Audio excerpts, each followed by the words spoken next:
Okay, Sucheta, all right. So, welcome everyone to today's QAW invited talk titled The Significance of Praakrut and Sanskrut Bhasha in the Anubhav or Realization of a Civilizational Identity or Vyaktitva. QAW differentiates between Vyaktimatva or personality, Charitrya or character, and Vyaktitva or identity. Elements of Vyaktitva or Bharatiyata may be some, many, or even other better ones beyond just the following, like Matrubhumi, Pradesha, Kula, Varna, Ashrama, Jati, Gotra, Arya Sanskriti, Itihas of Aryas, understanding of Dharma Grantha, Utsavs, Kutumba Vyavastha, Punarjanma Siddhanta, and so on and so forth. There could be many more. So, how exactly does Maatrubhasha, which is Praakrut, and Raashtrabhasha, which is Sanskrit, help Bharatiyas realize these elements of their Bharatiyata? This is the subject matter of today. You, Dr. Sucheta, as a deep scholar of linguistics, are in the best position to explain to us aspirants of Bharatiyata what exactly are the impacts of Varna and Akshara on the Bharatiya mind. What was the origin of Varnakshara? Was it possibly the darshan of Varna to Rishis as distinct frequencies or nadis in Dhyana Avastha? Anyway, these are but ramblings of ignorance. Please don't feel limited by any or all of the above when you talk. Lastly, but most importantly, as we always do, we bring to mind and do namaskar to respected speakers Guru Dr. R.N. Dandekar of Bhandarkar Oriental Research Institute. Now, I hand over to Hiren to introduce the Question Week Forum to all of us listeners. Over to you, Hiren. Hello, everyone. I'm going to share about the QAW forum. The QAW or Question a Week forum invites uncompromised self-inquiry. Every week we meet here and we share experiences about QAW verticals or horizontals answered in your own words to gain clarity that reshapes life. So let's talk about what are the pillars of QAW. 1. Fictitious I to PVM, returning from the inherited persona to the physical, vital, and mental integration, the true unit of existence. 2. Vyaktitva, which is Sanskriti and identity. Personal clarity linked with civilizational strength, identity as unique expression aligned with the civilizational state of Bharat and its inheritance. And 3. Pain navigation to samatva to action, which talks about pain as the engine of growth and equanimity leading to evolution-centric action. So what does QAW provide? 1, it provides a reconnecting framework that links the modern Bharatiya with the timeless and, crucially, evolutionary flow of knowledge and power. 2, it provides an integrated philosophy platform with living verticals. Utsav rhythms, evolution thought streams, Andaman cellular jail narratives, inspired poetic forms, cross-questioning, debates, modern evidence across chronology, linguistics, navigation, geopolitics, geoeconomics and technology, and a proposal for 100 Bharatiya civilizational flashpoint memorials of international standard. 3, it provides a modern execution framework for self-mastery. 4th, it provides materials and guidance to help Bharatiyas weather the identity struggle. And lastly, language commitment. It has ongoing work in Marathi, Malayalam, and Hindi, with other languages coming soon. So how does a forum operate? It operates with one topic a week, answered from live experience, just like how we are here today. Second, words only, where it is clarity over jargon. So it's your words only. Third, from self to civilization, where we map our PVM to identity to action. The outcome of this forum expects to realize identity, befriend pain, and act for evolution, aligning one's personal mastery with the timeless arc of Sanskriti. The invited talks, as an example how and why we are here today, these talks have a twofold objective. One is to observe the derived general principles of QAW in the manifestation, which is the Vidya, of the invited specialists. And two, to create a platform for our respected specialists to express the generality of philosophy, spirituality, and civilization hidden deep in their Vidya. With this, I'm going to hand it over to Aditya to introduce our esteemed guest for today, Dr. Sucheta Paranjape. Aditya, over to you. Thank you, Hiren.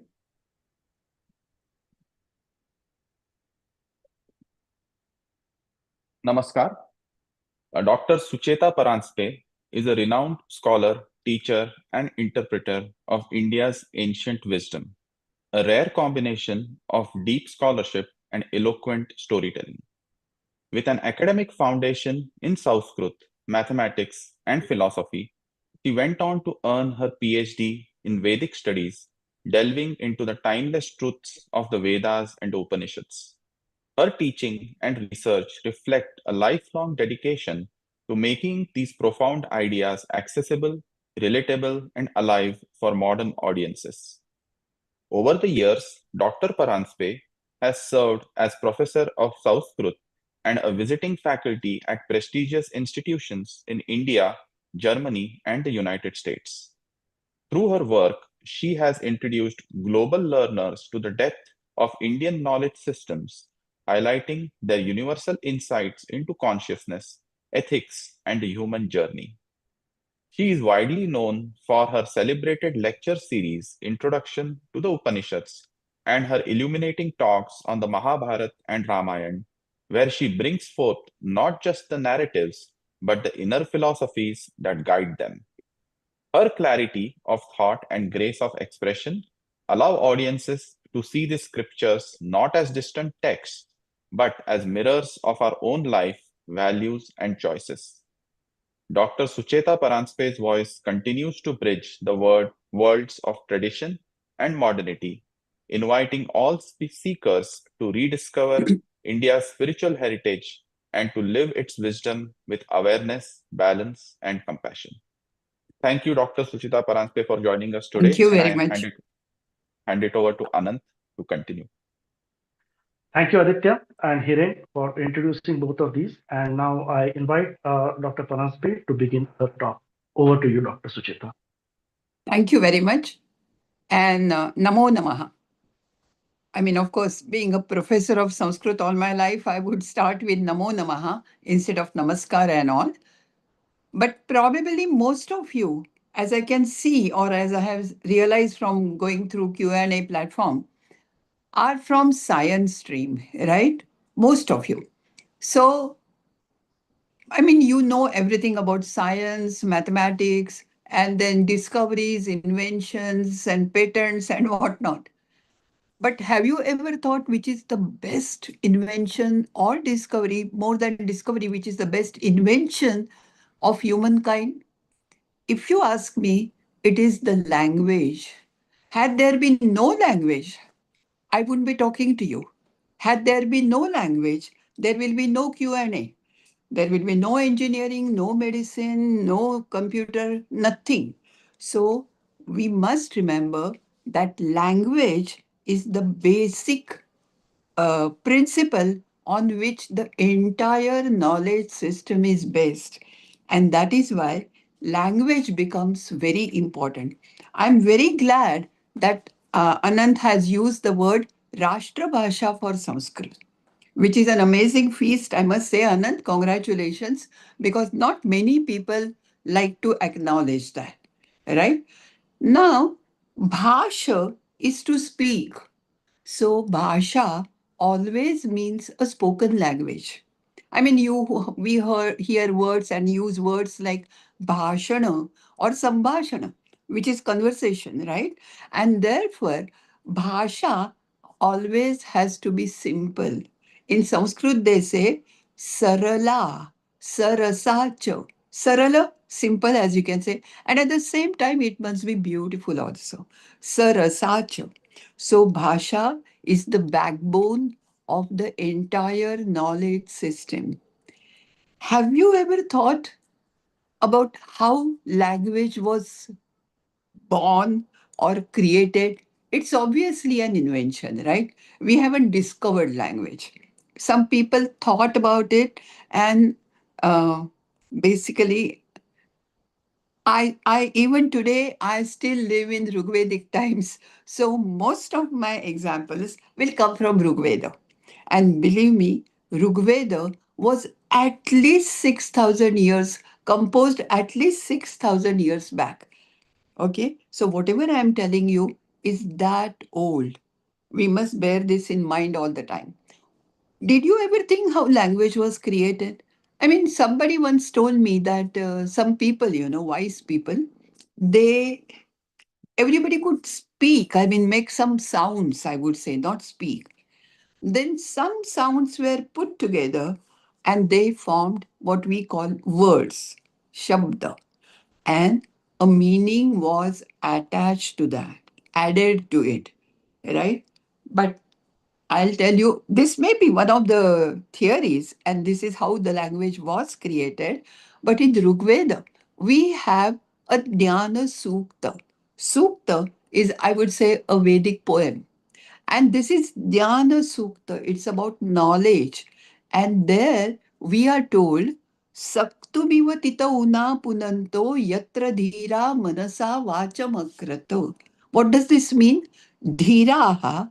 Now, the word dhira is used in Praakrut languages in a very different sense. In Vedic language, it means intelligent people. So all the intelligent people in the society, they came together and they formed some words. Now see the simile they give. Saktum iva tita una punantaha. You know, probably many of you have heard the word sattu, which is a mixed flour of some various grains, So that you have to sieve through a siever. You know what is sieve? Charni in Marathi. And then what is not good remains at the top, and what is good comes out. Similarly, these people also, manasa, with their mind. Now remember, when they said manas, it is not mind in the sense of the source of emotions and feelings, it is always intelligence, right? Even speaking English, you would always say, are you out of your mind? You keep your fingers here, right? So they have done this. They have purposely and deliberately created language, which is very important. Now, Anand said that about Varna and Akshara. Have you ever realized the word Akshara? Akshara is letter, of course, everybody knows that. We say Moolakshara, Moolakshara, the basic letters and all that. And at the same time, you all are on Q&A platform. You know what is real Akshara, Akshara, that which never decreases. And what is that? Brahman. And therefore, the word akshara used for letter is something very important because Indian philosophy has always thought in terms of Shabda Brahma or Nada Brahma, right? And I'm telling you this in detail so that you will realize how even our forefathers looked at language with not only a critical but also spiritual outlook. Okay, now then there is Varna. Varna are like ka, kha, ga, ga, ga, cha, cha, cha, cha, ya, or whatever, ABCD. Our Devanagari script and our Varnamala is the best in the world. Have you ever thought what has A, B, C, D? What does the first letter have to do with the B? A and B, nothing common. B and C, nothing common. So why are they like that? Somebody might say it is alpha, beta, and all that. So it is just a romanized version of alpha, beta. But what has alpha to do with beta? Whereas our Varnamala, we first have all the vowels, a, I, u, right? When we learn all this in school, we never realize the significance and importance of this. But these are the vowels which are used by us. Then come what we call, it is called swara, and then comes what is called consonants, right? And what is a consonant? K, K, G, G, Ng, Ch, Ch, J, J, Y. I mean, they have a particular discipline. Let's take, for example, Pavarga. Okay, it is called, these people were even anatomically aware of every pronunciation. Ka varga is called kanthya. You put your fingers here and say ka, ka, something moves here, right? Whereas pa varga, osthya, you must have seen that. It is now that the Western people have taken our knowledge and our terminology and they say they are labials. It's okay. Let them learn from us. No harm in that. But pa, pa, ba, bha, ma, they are labials, right? And similarly, all the five last final letters of each varga, ka, cha, ta, ta, pa, they are called anunasika, nasals, which also you know, like nga, ya, ma, etc. Then comes the sibilants. So, here a lower first, which are semi-vowel, and then sa, sha, sa. Anant mentioned my guru, Dr. R.N. Dandekar. And I must tell you a story which he used to tell in our class. And he said he had a Bengali teacher who taught him Sanskrit and linguistics. His name was Suniti Kumar Chatterjee, a great name in especially Vedic study. He said, Professor Chatterjee came to the class and he said there are three sibilants. We know them, sa, sha, and sha, right? But he is a Bengali man. And so he says there are three sibilants. One is pronounced as Shaw, the other is pronounced as Shaw, and the third is pronounced as Shaw. So he could not differentiate that, but for us it matters, right? So all these letters, they have some purpose, and their position in that Varnamala says a lot about it. I don't want to go into details about phonetics, but let me tell you that Vedic Samhitas are the four major texts, Rigved, Yajurved, Samaved, and Atharvaved. If you want to study them, you must also study six Vedangas: Shiksha, Chanda, Kalpa, Vyakarana, Nirukta, and Jyotisha, out of which Shiksha is nothing but phonetics. It tells you the pronunciation of each word, how your tongue must, how to articulate a particular letter, a particular varna or akshara for that matter, and you will be surprised that their knowledge of anatomy. What do you think we call one sh as palatal? Because the tip of the tongue touches the palate, whereas the other sh is called retroflex. The tongue goes back and then is thrown out. Sure, try that. Okay, but there is one letter which they say, and it is R, right? Even when I spoke this, when I said this, I did not say R, I did not say R, I just say R. And for that, this is a peculiar uh, Indian way of pronunciation, and even Italians have the same one. But the thing is, it tells you, the Shiksha Granthas tell you that when you say R, the tip of your tongue touches the back of your upper teeth, okay, near the palate. And that place they call as bursvia. Believe me, even today, there is no word for bursvia in English. So just imagine that there's bhasha also reflects a lot of anatomical knowledge, right? It's not only phonetics. Now I would go a step further and tell you why bhasha is important. First, I will talk about Praakrut languages, especially Marathi. I would say first something about Marathi because that's my language and most of you probably understand Marathi. Now, when just see how bhasha and language, they are mirrors, they reflect each other. For example, when you are very happy or when you are very sad, what do you say? You say, I go, right? Why? Because I is someone whom you remember in such times. Whereas, suppose there is a snake in the room, I will not think of my I. I would say Baap Re. We don't even realize that when we say Baap Re, it is something that is we are referring to our father. Typically, we don't use that word, but here we do. So you would see how language reflects your culture. Anant also talked about our culture and society. I always believe that in Rigveda there is a mention of not only marriage, Vivaha Sukta, but also joint family.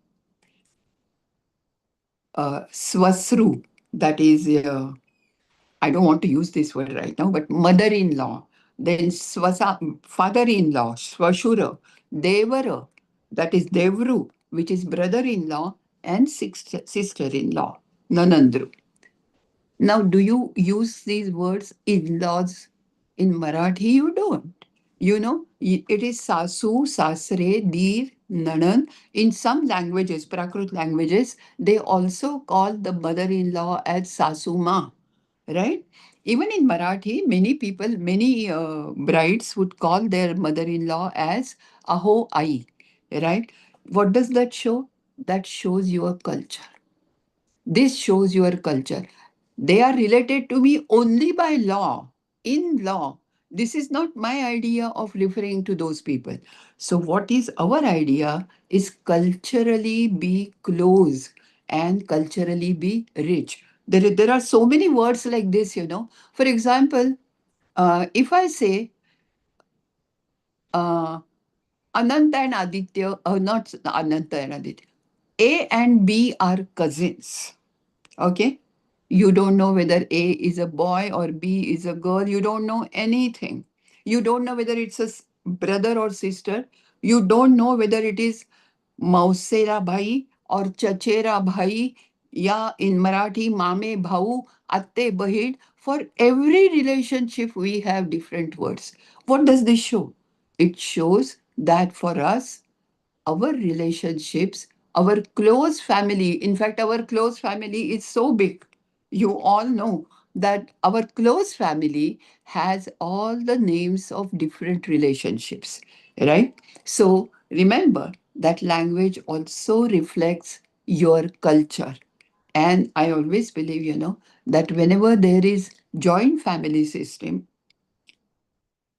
the family becomes strong, right? When the family becomes strong, then the society becomes strong. We see everywhere else in the world that when the family disintegrates, the society also kind of collapses. And so once the society collapses, then there is no Rashtra because it is Rashtra is made out of society. And now I would like to say something more about Bharata as our Rashtra. Okay, what is Bharata? I mean, I'm not going into the geographical description or political description at all. Bharata is a word which is, we derive it from a particular king, you can say, who is mentioned in Rigveda. In Dasharanya Yuddha, there was a war, and on one side there was Bharata, and Bharatanam idam Bharatam. So now we are Bharata. This word, some people say that it is related to Dushyanta's son, who was also called Bharata. No, but even before Dushyanta, our Rashtra was always called Bharata. And this Sanskriti is so important. Yajurveda tells you that Sa Prathama Sanskriti Vishwavara. The Bharatiya Sanskriti is Prathama. the first one, not only the first one, but as we say, first and foremost.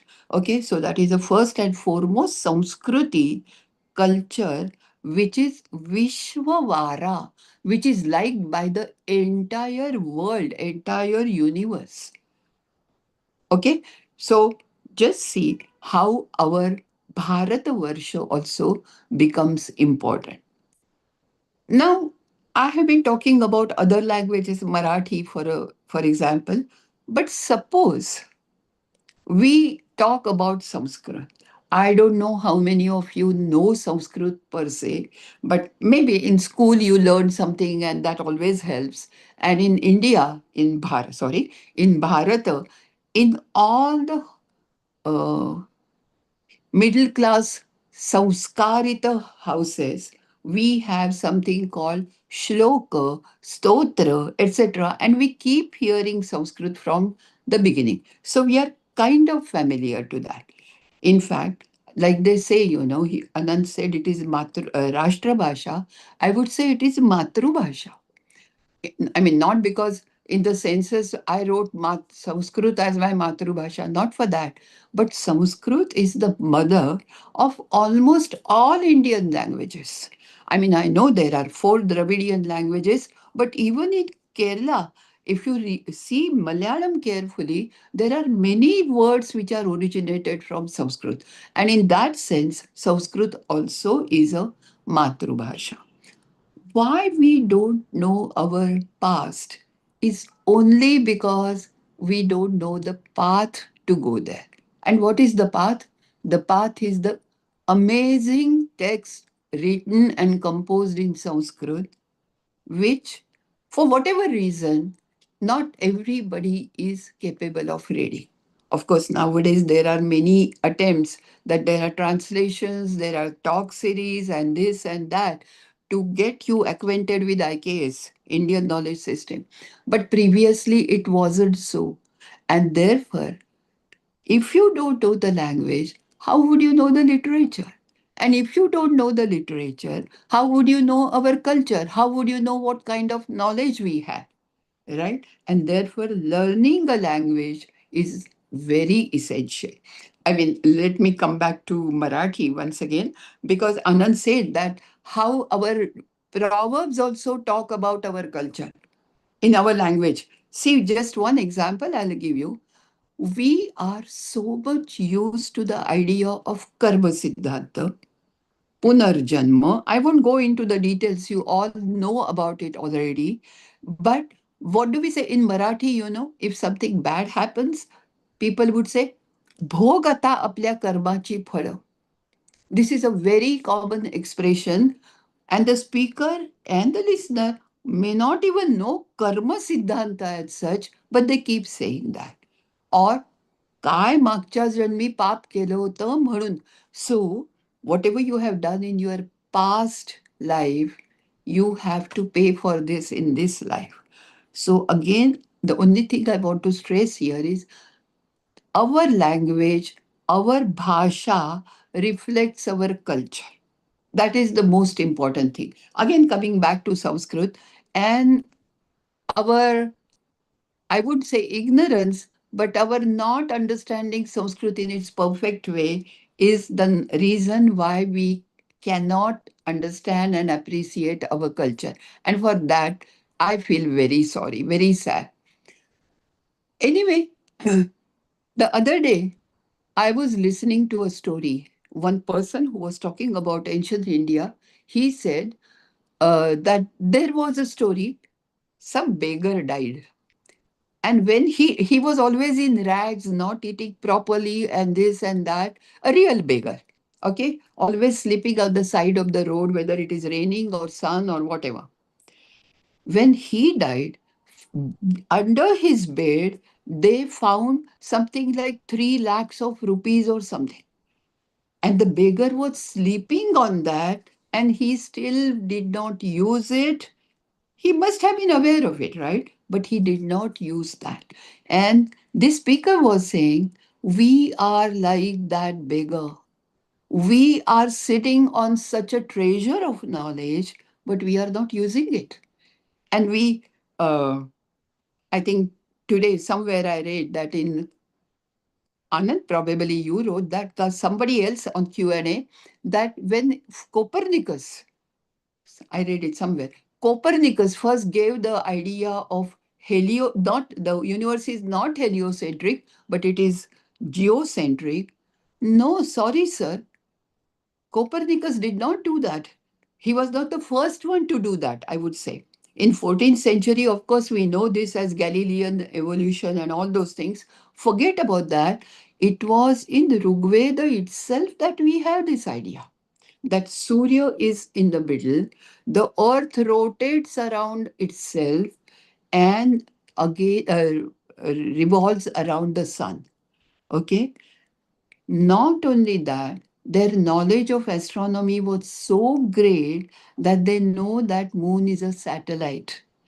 They say there is a sukta in Rig Veda which tells you that rays of sun fall on earth and they are reflected and they reach moon.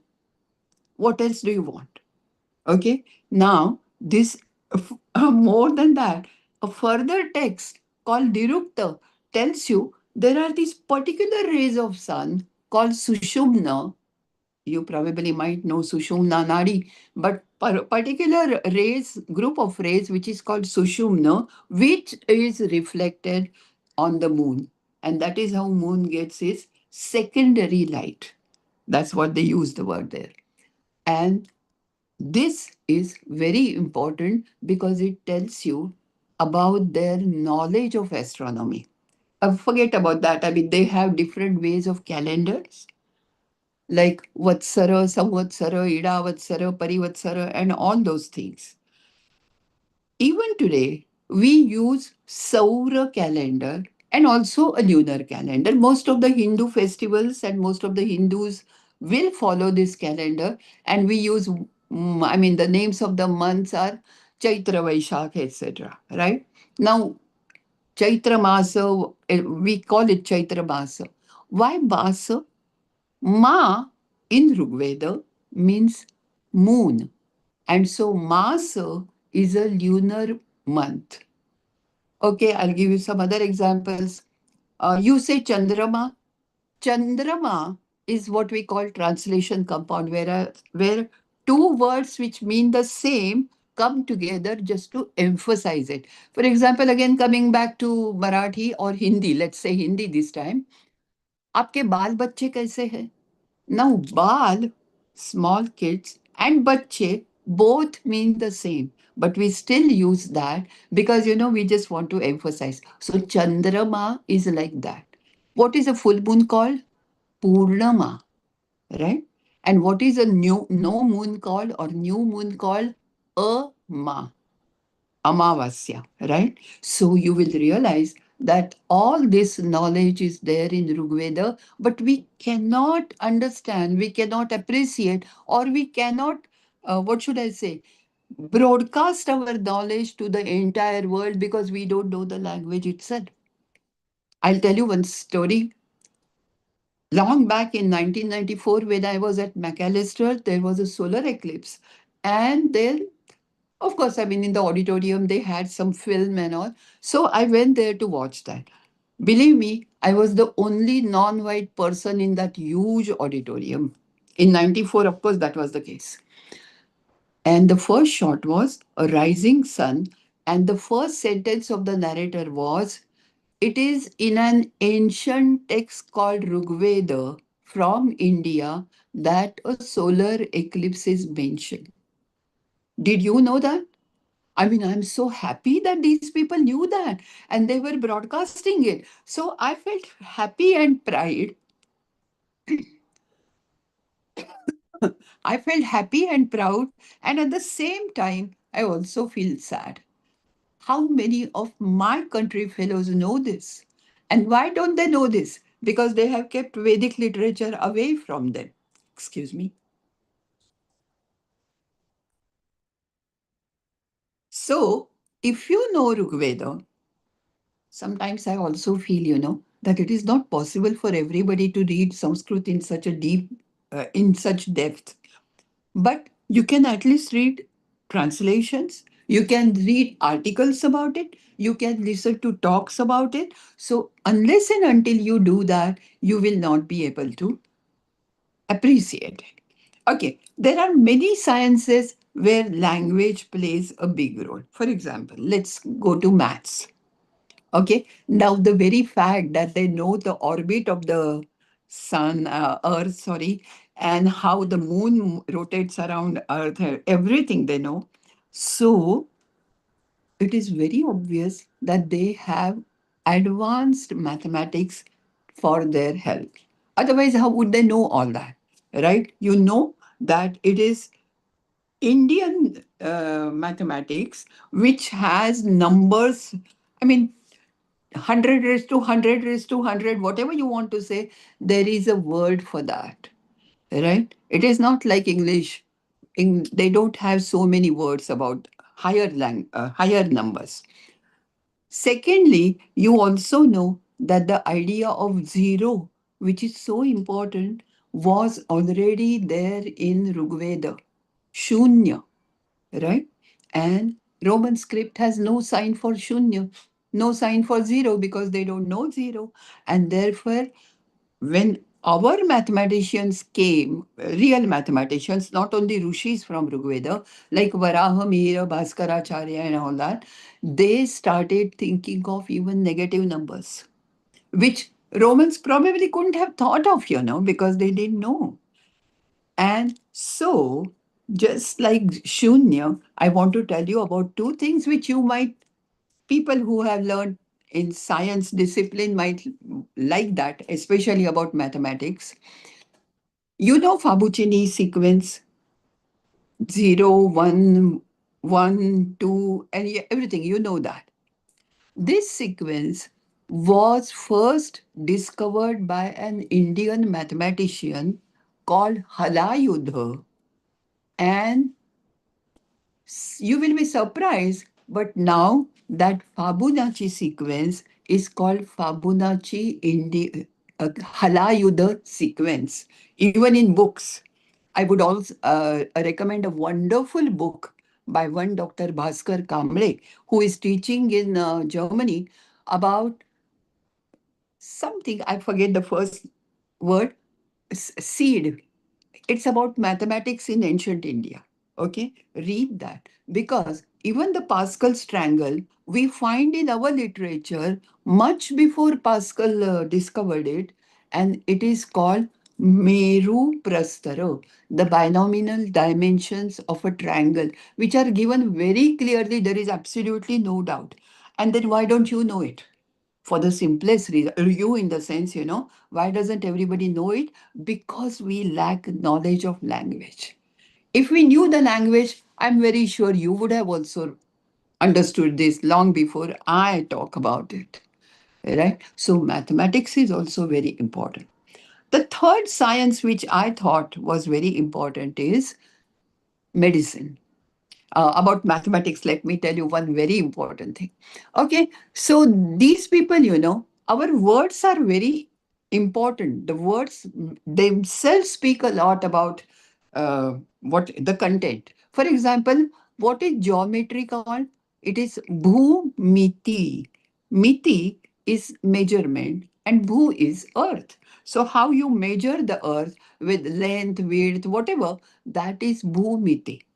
Okay. Now, in this Bhumiti, they used to have a jar, or which is also called shulba, and this is made out of different types of grass woven together. Okay. It's a rope, basically. And with the help of that rope, they would draw a circle, they would draw triangles, and you will be surprised, for a yajna, they used to have different types of shapes of mounds. And there, even the fire mound, one is a perfect circle, other is a half circle, Dakshinagni, and the other one is a perfect square. How did they do that? With the help of a jar. So, with the help of a jar, that rope, they drew a circle. So, that circumference is the jar. Okay. And what is radius? It is Trija, it is 1/3 of the circumference, and we know that Indians knew the value of pi, right up to the smallest decimal factor, they knew it. And therefore that also shows. Now why do I know this?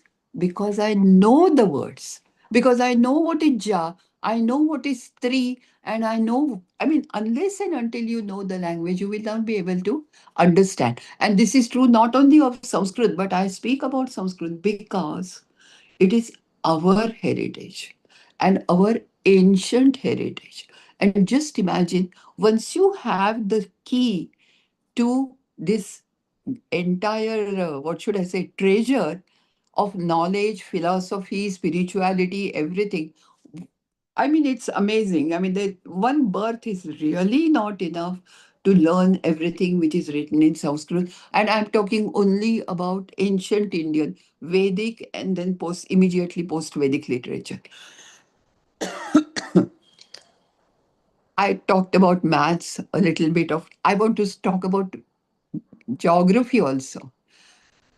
What is the word for geography? Probably in all Indian languages. I'm not sure, but in Hindi, Marathi, definitely Hindi, and Gujarati also, it is called Bhugol, right? So we know that Earth is not flat, like the Westerners thought till 14th century that Earth is flat. But we didn't think of that. We knew that it is a circular thing. It, in fact, in Shatapatha Brahmana, which is a text related to Yajurveda, it is called Bhumihi Parimandala, like a ball. Okay, you know the word mandala. Mandala is a circle. So Bhumihi is Parimandala. So they knew everything, and their words speak of that. Another word, for example, Sarita. What is Sarita? A river, right? Sarita is a flowing river, a stagnant river, for example, because of the dams. You know what happens to rivers today. In those times, all the rivers flew, and Sru Sarati is to flow, and therefore they were called Sarita. Okay? And third word, which is very important, is Parvata. I need not go into the meaning also. You know what is Parvata. But how is the word formed? It is Parvavat. And Parva is layers. They were near the foothills of Himalaya. And therefore, as we all know, Himalaya is nothing but Parvavata. It is made out of layers, and they knew that. Nothing to do with Vedic literature, but let me tell you that Kalidasa, when he wrote his Kumara Sambhava, a great, beautiful poem, Mahakavya, in fact, the first verse is Astyuttarasyam Dishidevatatma Himalayo Nama Nagadhirajaha. Right? You understand the meaning probably. Purva parau toya nidhi vagaya sthita prithivyaha iva manadandaha. Kalidasa tells you that how did Himalaya come up from the womb of the earth? It suppressed both the Purva, that is eastern and western oceans down, and then from that ocean rose Himalaya. And we know now that even when you go to EBC, you find sand, you find small shells there. In fact, Everest, I don't like that name anyway, but the Everest in local language is known, even in Indian languages, is known as Sagar Matha. Okay, so shows you clearly, if you know the word Sagara and Matha, you will realize their knowledge of geology. So every time I feel that it is our language which makes our understanding clearer. Okay, so much for this. And now I will come a little bit to medicine. Okay, medicine was known since Rigveda. It was practiced from those times. And you all know that Ashwini Kumar are the Vaidyas for all the Vedic Aryans. I mean, Ashwini Kumar is not the word used there. It is called Ashvinam, but whatever. Now, what is Vaidya? Vaidya is the one who has Vidya. The one who has knowledge will be called Vaidya. Okay. I still don't know the meaning of the word doctor. I don't know in the sense my husband himself is a doctor. I know what it means and what he does.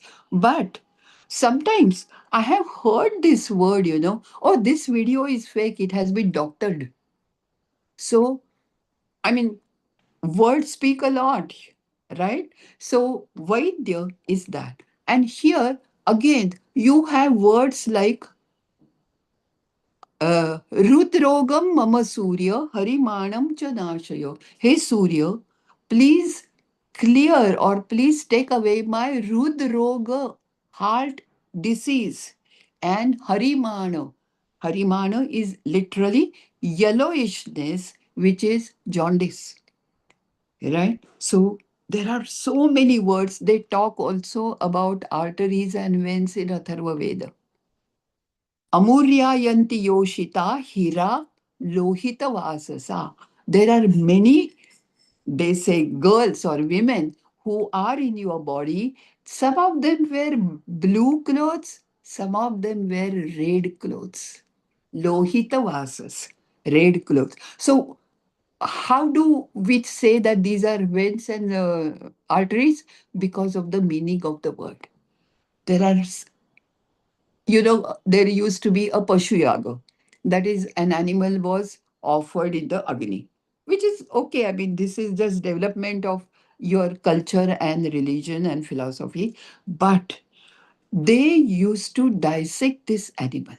First, to kill it without giving it much pain, then take out the skin. Then there is a very thin cover called omentum, which these people call vapa. So they knew even the anatomy of the animal, and then each part of the body of that animal would be offered to a different deity. Agnaye Swaha, Indraya Swaha, whatever. And there are words like kloma, fupusa, pliha. Pliha is spleen. Yakrut, which you know is liver. But the first word I said was kloma. Okay, tell me, what is the word for lungs in distinct other different Indian languages? I think most of us say pupusa, okay, which is a Sanskrit word, right? It is Sanskrit word pupusa, but not Vedic people are not happy with that. For them, your right lung will be called pupusa, your left lung will be called kloma. So again, they know their anatomy well and they have different words, their language is different, and that is why language, I mean, I love Sanskrit anyway, but so unless and until you know Sanskrit as such, it is not possible to understand our heritage. And it's not possible to, unless and until you like it, and you are convinced of it, you cannot give it to others. This is what I feel. And of course, Indian philosophy is something which I need not say anything. You all are philosophers. Though the word philosophy I like a lot because even though it's English, I like it a lot because it means when I did my PhD in Sanskrit, I asked my guide, Dr. R.N. Dandekar, as Anant mentioned in, I said, I don't want to do a doctorate in philosophy. I want to do it in Sanskrit. So, can we do something about it, about this being a PhD? He said, no. Philo is love, and Sophia is knowledge, the goddess of knowledge. So, philosophy is love for knowledge, your jnana, your quest. And therefore, whichever subject you do your PhD, doctorate in, you will be always called doctor of philosophy.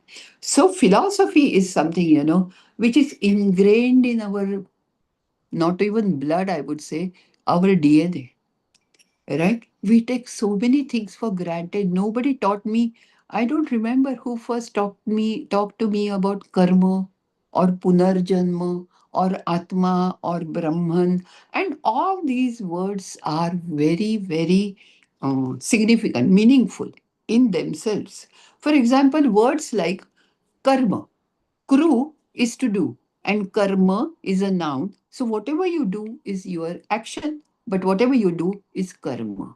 Dhru is to sustain, and dharma is that which sustains the society. And therefore, like I said, on individual level first, then social level, and then Rashtra. Okay, so dharma is something that sustains you. This is also important. Words like, when I was talking about astronomy, I should have said this probably, that there are words like Brahmanda. Hmm? What is Brahmanda? Universe. And NASA tells you now that it is ever expanding and whatnot. I mean, we see photographs, this, that, black holes, all that But what is the real meaning of the word Brahmanda? Anda, as you know, is an egg. So, whatever that Brahmanda is, it is capable of regenerating. Secondly, it is under in the shape of it is an oval shape. Even NASA has confirmed it now. Okay, and what is Brahma? Let me come to that. Words, we use words like Brahman and Atman left, right, and center without even understanding their intrinsic meaning. Brahman, this word comes from a root in the sense, in Sanskrit we say root, uh, verb, a verb called brumha, which is to increase. So brumha is to increase, and Brahma is ever increasing. It never stops increasing. Infinity, Ananta. There is no Anta, there is no Adi also.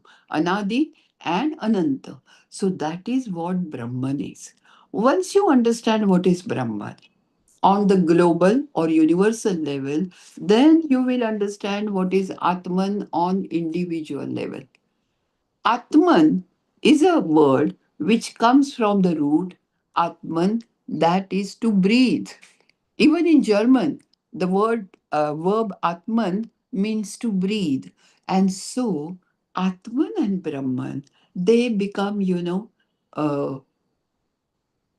they form a group together. And before you understand the philosophy, you must also understand the meaning of the word. You don't, I mean, you can't understand the meaning of Atman and Brahman just by memorizing it or looking it up on Google or something. You have to realize it, right? Even now we say Sakshatkara. Indian philosophical schools are not called schools or something, they are called Shad Darshana. Shad is six different schools of the philosophy, because they are Darshana, the Rishis or the wise men, whomsoever you, whatever you call them, they actually saw it. They had a vision of that, and therefore they are called darshana. They are not called schools of philosophy or shakha or anything of this sort. And as you understand the words, as you understand the exact meaning of Atman, Brahman, Brahmanda, Karma, Punarjanma, then the things become clear. Whatever fog was there, whatever mist was there, whatever mystery was there, it goes away. The veil is taken out, and then people can understand everything more clearly. Just one more minute.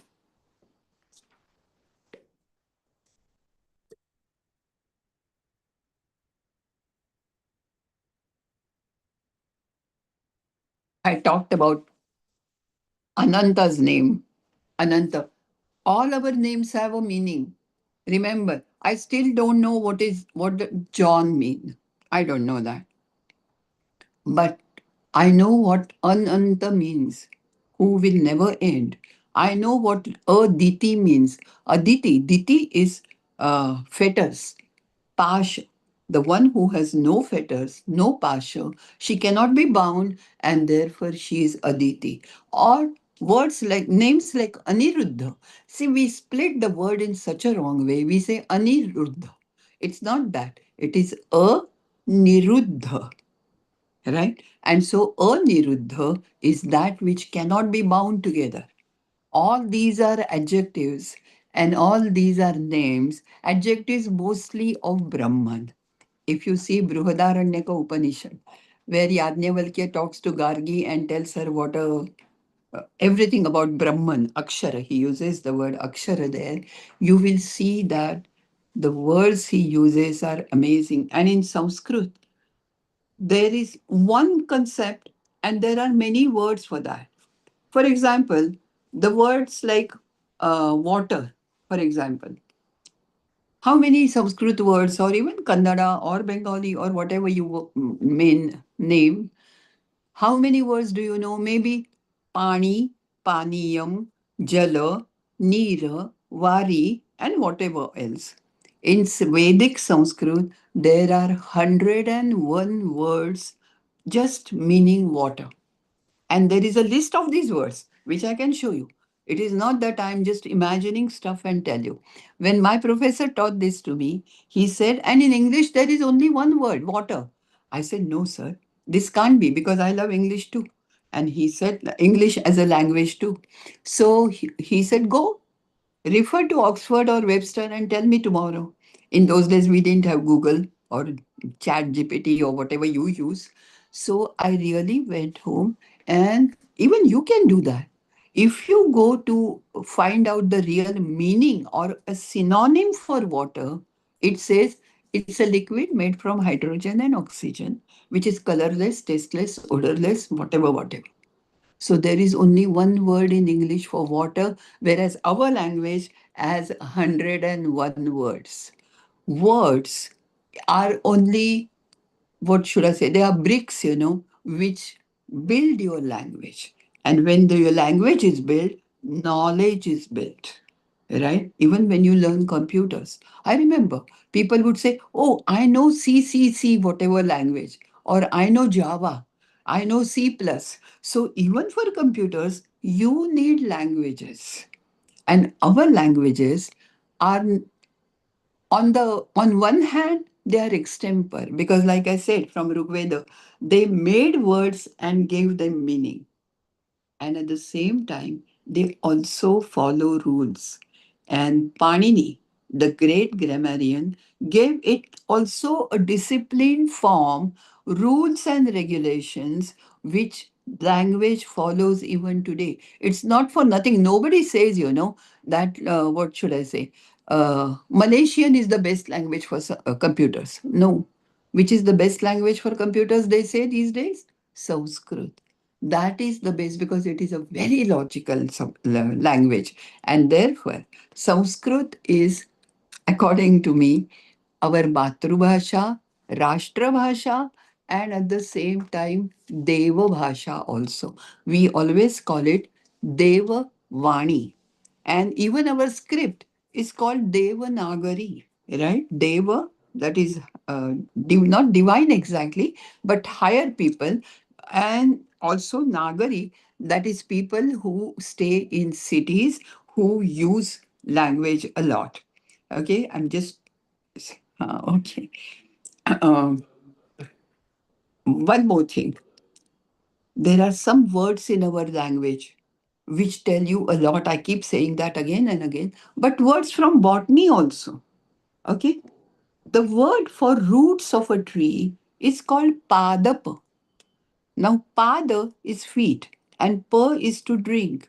These are trees which drink their water from the ground through their roots, which are feet. So the moment you hear the word padapa, you will realize their knowledge about botany. ठीक है? Or dvipa.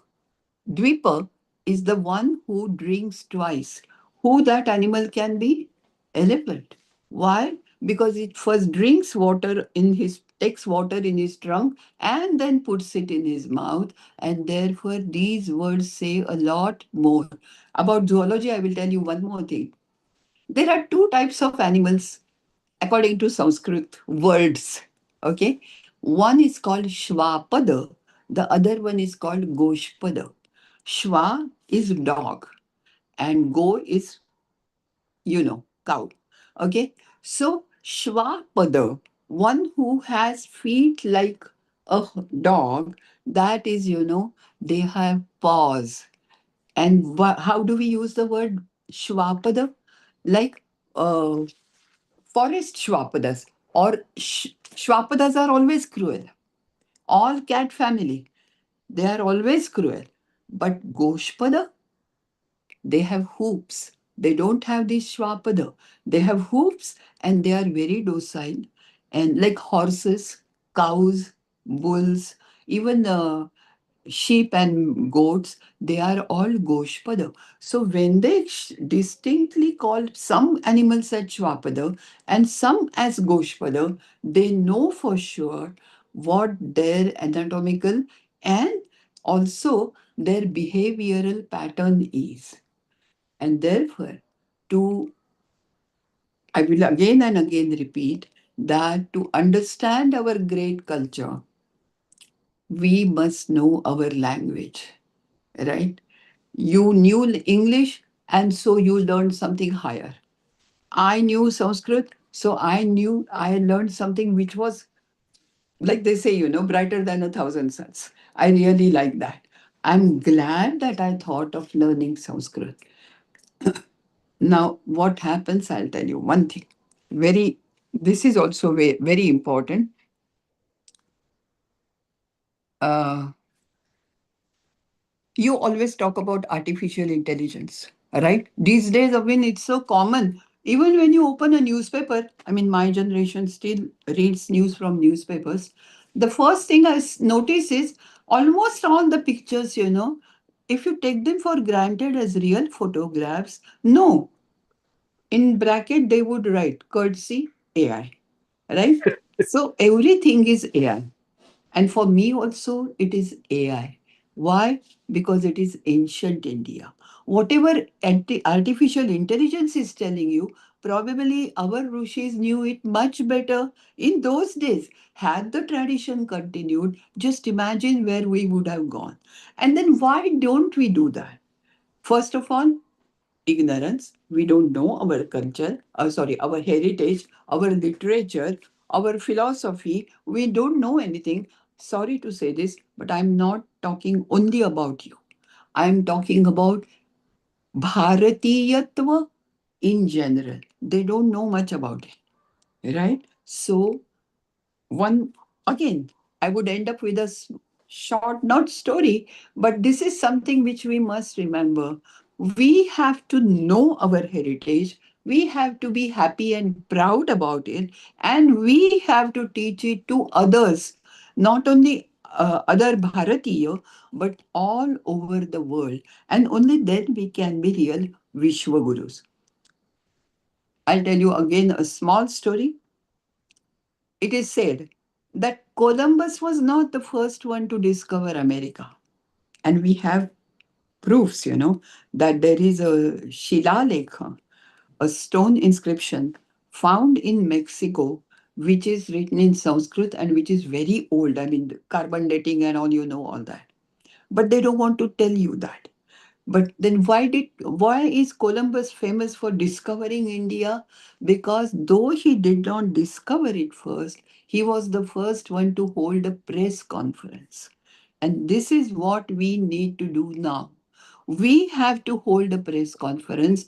We have to go, what should I say, shouting about what our great knowledge treasure is. And we have to pass it on, not only the entire world, but at least to our own children. For me, it is my grandchildren. I keep telling them stories. I don't know how much they appreciate because they grow up in a different world. But it is our duty, our responsibility to take care of our past.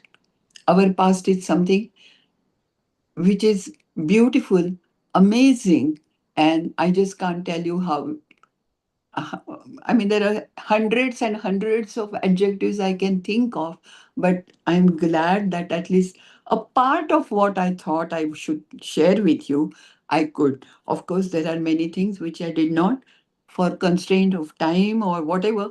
And sometimes I just went ahead like that. So thank you very much. And Aditya, you said that you're going to streamline the question answers. I'm ready for that. Yeah. Aditya, before going to the questions, first of all, from all of us viewers, basically we want to express our gratitude to Dr. Oh, Sucheta. It was a cascade of pure knowledge, and it is not amassed knowledge now. She herself is knowledge because she has no. absorbed it so deeply for decades and from such gurus that we experience this knowledge right now. This is the test. Even, I mean, we have experienced this in the past invited speakers.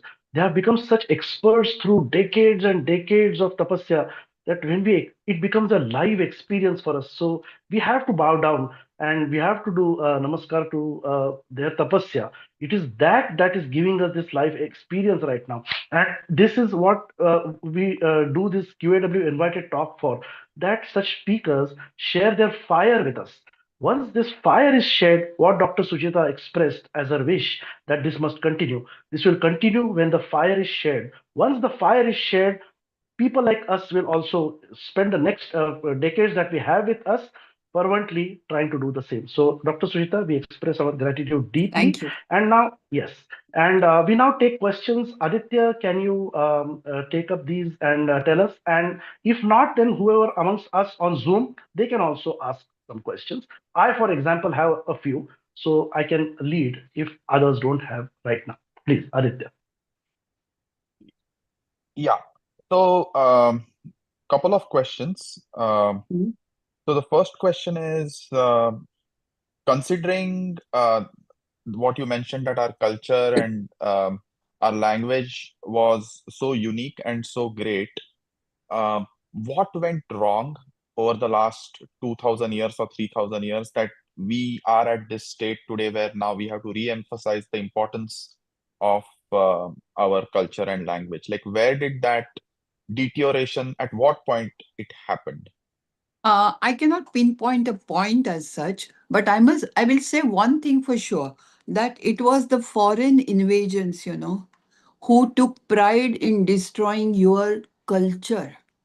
And they do it all over the world. The first thing they would fire at is the Buddha statue from Bamiyan, right? So they did it to us also.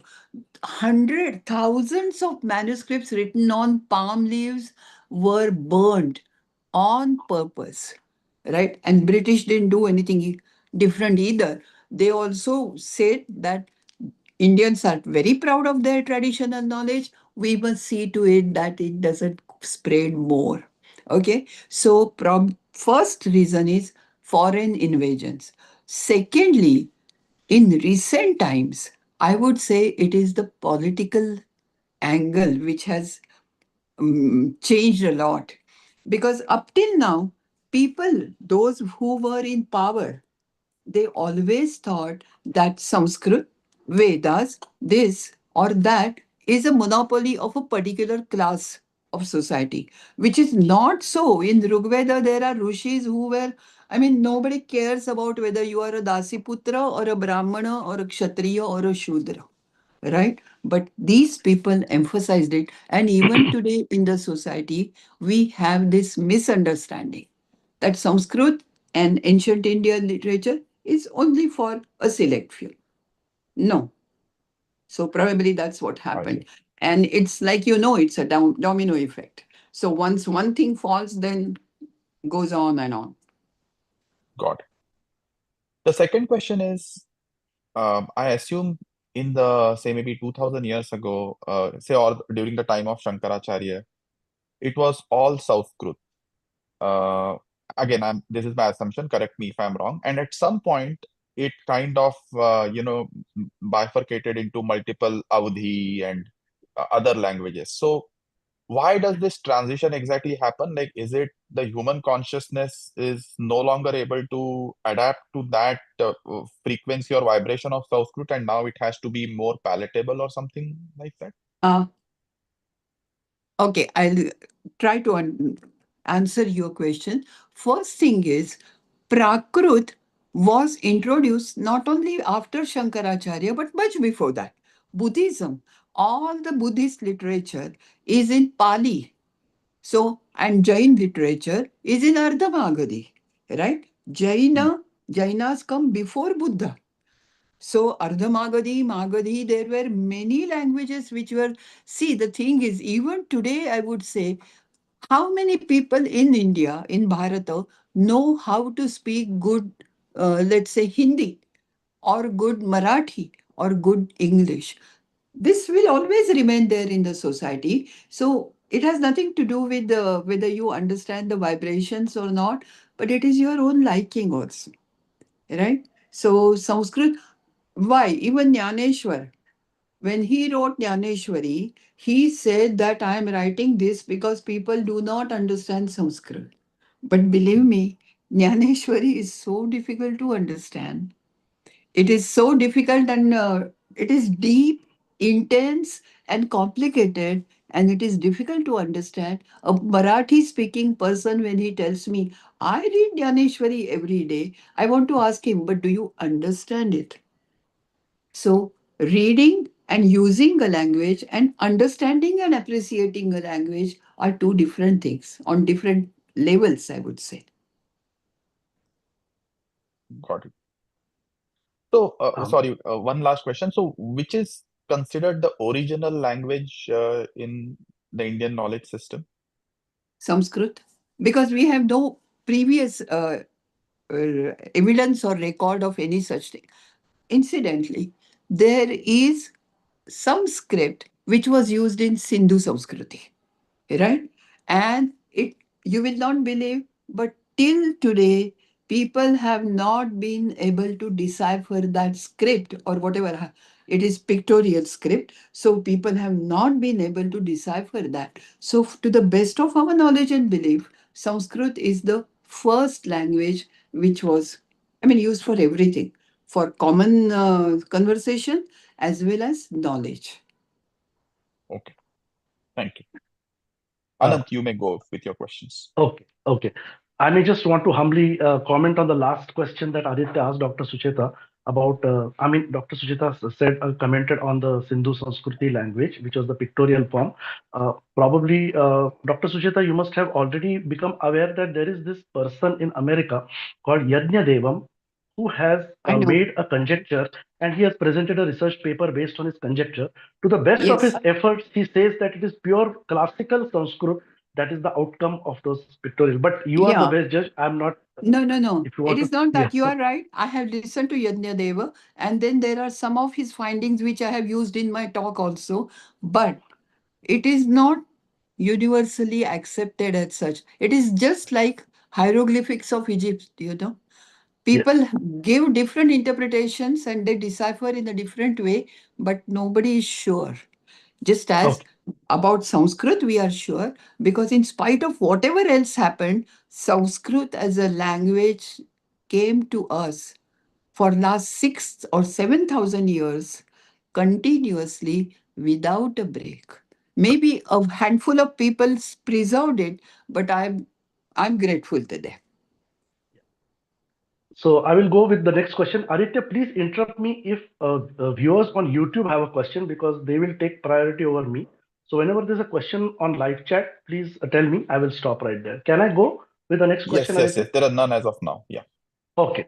So, Dr. Sucheta, what can you say about this massive linguistic effort of Shrikant Talagiri in the Vedic language of the earlier and later mandalas of Rigveda in Huh. establishing civilizational identity of that period? Shrikant Talgiri is a great scholar, but you know what? I always feel that people who want to apply scientific principles to Rigveda, they are different people. They are great people, but they are different people. Their interpretation is different. You probably might have heard about one N. Ravi, N. who Ravi. huh, Then he is an ISRO scientist, ex-ISRO scientist. He has Yes. written about rivers in Rigveda, and he gives examples and references from Talgiri all the time. They are good, but my approach is mainly towards culture, society, and of course knowledge and philosophy. I mean, sometimes I don't mind whether the sukta is recent or the old one. That doesn't matter. But Talgiri's writings are good, based Okay. mainly on scientific language. And even Rigveda itself tells you, the very first sukta, Agni Sukta, Agni Mile Purohitam, tells you Agnihi Purvebhihi Rushihibhihi Idyaha Uta Nutanaihi. That Agni is praised by our ancient people, Rishis, and even the Nutana ones, even the new ones. So there itself, what we call Paurva Parya, that first this comes and then that comes, it is always there, shown clearly. So Talgiri's findings are correct, but Got it. Got it. Let me go to the next question. There is this, we have a civilizational continuity which you continuously talk about in all your lectures. And in that, we also have a linguistic continuity, obviously. Otherwise, and you find, you yourself mentioned that there is the impact of Sanskrit on all Praakrut bhashas of Bharat, and due yes. to which they can be traced to great ancient periods from after which there is this flow, and then there is an evolution in those languages also. But the question is, the Aryan invasion theorists, they said they created this tree. I mean, the people from Harvard, that there is this Proto-Indo-European tree, and they claim that there was a language even prior to the Vedic language, could have been, they say. What is your thought? What are your findings on that? I always believe that yes, there must have been a previous language. I It see. is called Ur language. Ur Oh, is the source, oh, Ugama. Okay, and from that everything comes down. Didn't mention some of the things, but for example, in solar system, which is the biggest planet? Guru, Jupiter. Jupiter, Guru, huh? Right? And we call it Guru, which is the Guru, big one, right? big one. And Jupiter, and in Sanskrit, Vedic Sanskrit, it is called Dupitara, the father in the sky. So just see Dupitara and Jupiter, Oh, phonetically, they are the same, aren't they? So yes. such things happen, and there is so much. My God, if you go into deeper linguistics, Vedic language, Latin, and Zarathustra's Zen Avesta have so many words and ideas common. So, and what does Sanskrit mean? Sanskrit means a language which is refined, which means before that, there must have been not exactly a Oh, non-refined, but a okay. common language which was used by everybody. But now this is a refined language. Oh, correct, correct. And it was interesting because it always helps, like you say, ki we are just learners, we are trying to familiarize ourselves with taking baby steps in learning Sanskrit, but it helps. And one of Dr. Shrikant Talagiri's works helped me a lot to connect with people of other civilizations. I was talking Hmm. to a Russian person who is actually a Jew, and I asked him, what is your word for water? So he says vadar. And because of Talagiri's videos, I knew that Vatara is one of the words for water in Vedic. Is this right, Vedic. Dr. Yes. Sucheta? Yeah, it is. I told you Okay, okay. 101 words. Words. So, and like I said, there was an Ur language. I mean, I Okay, never go into the I controversy of see. Aryan invasion. There is Of no course. point, Yes, because point. whatever it was, I look at Rigveda as my Source, guru, ultimate. Right. Yes. source, ultimate Yes. source, So, the text. okay. The text. Okay, okay. I see. So there are lots of interesting observations about the connection of language and civilization. And like you said, the most impactful is the one on philosophy and spirituality, because all Sanskrit words have these three layers of meaning. That is Adi Bhautik, Adi Daivik, and Adhyatmik. Every word Adhyatmik. is like this. So that Yeah. is why it is the language of gods, and that is why you can teach this language to children, you can teach this language to adults, and then you can teach this language to scholars as well. I mean, all Yeah. of them can become students of Sanskrit throughout their lives. Very true. So, Very true. isn't it? So I guess, yeah, we are at. I mean, you had said that you will accept around 20 minutes for question and answer. We are at that time, Yeah, no and problems. But I would also like to say one thing. My talk was not, it did not cover everything. I'm aware of that. But this is just a push, like yes, Aditya or you, somebody said it, that it is just a, what should I say, embark that I have put, right? And now yes, you have to start the fire and you yes, have to move ahead. That is the definitely. most important thing. Definitely, definitely. We have provided this important point of Maatrubhasha and Raashtrabhasha in our forum, and we have a young member here, Neeraj Krishnan, who is right here, who is, Okay. see, despite being in the US or outside India for a long time, he is translating the QAW work into Malayalam. I consider this as a first gigantic step to Oh, reconnect yes. with his regional roots first. And what is regional? Regional is Rashtriya roots, because in Malayalam language itself are Absolutely. all the roots of Sanskrit. Yeah. Yes. So we are following that, but again, we will not stop there. We do encourage the sprinkling of great Sanskrit shlokas from Upanishads and Puranas and this to understand concepts. So that's how Yeah. we are approaching Sanskrit. So we Right. are trying to understand the foundation with the help of this vehicle called Sanskrit. This is our approach, because we cannot possibly learn Sanskrit. It's too, I No, mean, no, it's too no. much for us. And I don't expect everybody to learn Sanskrit at this age. Yes, That's yes. fine. But we are definitely turning to Sanskrit to understand these concepts. This we are Correct. continuously That's doing, a and we are good thing. humble before. Good. Great. So I guess, Aditya, do we have any questions from the No, open crowd, right? not from online, but Yes, but anybody on the Zoom call has any ha, additional questions? Hi, Dr. Sucheta. This is Soham. I just had a question. You mentioned when I think Aditya Kaka was talking that aeroglyphs and Sanskrit, the relationship between them is not universally accepted. So, what institutions in India do we trust to when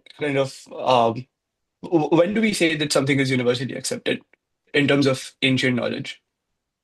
Uh, I think when people start accepting, did you read on the WhatsApp the other day that Manchester University has come up with an article? Probably you will find it somewhere where they have said that the three laws of motion are actually given first in the Vaisheshika Sutras of Indian philosophy.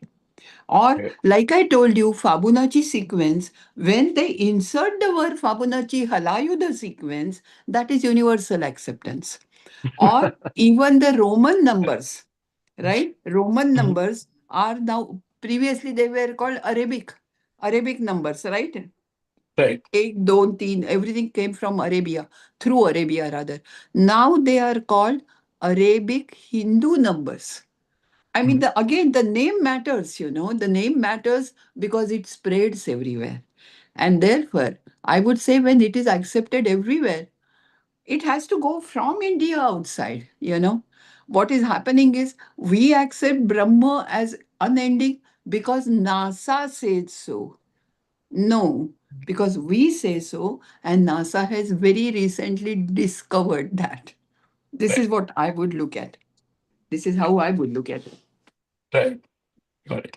Yeah. Thank you so much. Okay? Okay, so if we don't have any more questions, we have to let Dr. Sucheta go. She has given us really valuable time, energy for us, and it is late in the evening, late night for us in India here, as far as she is concerned. She is a great Dharma warrior, a Dharma Yodha, Dharma Veer. In today's times, despite, I mean, I'm not going to call her old, but despite her age, the physical age, and she's a great fighter, despite many constraints, she's continuing to push 200 plus YouTube videos on dharmic content related to Sanskrit and Sanskriti. So we must highly acknowledge that we prostrate to her tapascharya, and we pray that this tap continues for long, and that we get to benefit from it. So Dr. Sucheta, we thank you so much on behalf of Pleasure. all those on the QAW forum, as well as all those who are present on YouTube Live today. And may you have much greater success in the future.